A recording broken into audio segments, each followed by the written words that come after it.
Good morning mga lods. Ayan mga lods, oh. Nandito tayo ngayon mga lods sa dito sa Carmona. Dito malapit sa aking posisyon mga lods. Mga lods, inuumpisa na nila mga lods yung pag-uukay dito sa lugar na ito. Ito po ay gagawin nilang mga lods. Nag-umpisa na sila mga lods. Yung mga traktura mga lods doon sa kabila, medyo malayo dito mga lods, kaya ito lang muna tayo. Lawak ito mga lods, napakalawak nito. Ang laking nito pagka ito ay natapos na mga lods. Napakalaking nito. Oh. Hanggang doon niya mga lods, napakalayo niyan, hanggang doon pa yan, doon sa pinakang dulo niyan.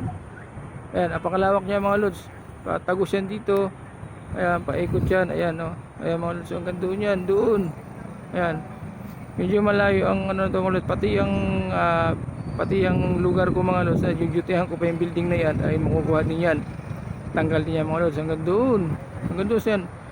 Pati yung mga lahat yan, pati yung mga market na yan mga lods, yung public market na yan, tanggal din yan.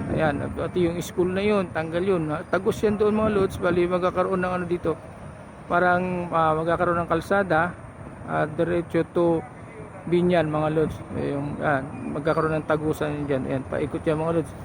Medyo maluwag ito mga lods, siguro sa estimated ko lang mga lods, siguro mga 3 hektarya mga lods, or 2 at kalahati. Napakalawak nito mga lods. Tagos yan doon. Oh.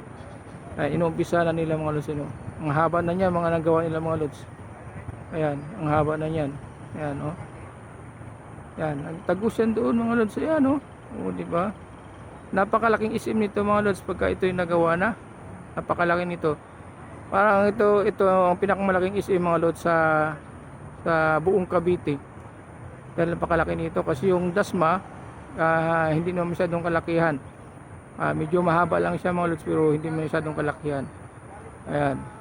Sa Bacoor ganun din. Ito mga lods, napakalawak nito. Ang layo ng maabot at marating. Oh. Kaya lang maraming puno na mawawala dito. Mga lods, maraming bahay mawawala, pati yung palengke mawawala. Pero may paglilipatan naman sila mga lods, captain nito, kasi pag-aari na ng SM yan eh. Ang mga terminal ng tricycle, jeep, lahat yan mga lods. Pakalawak. Mga lods, thank you very much. Thank you for watching po sa lahat.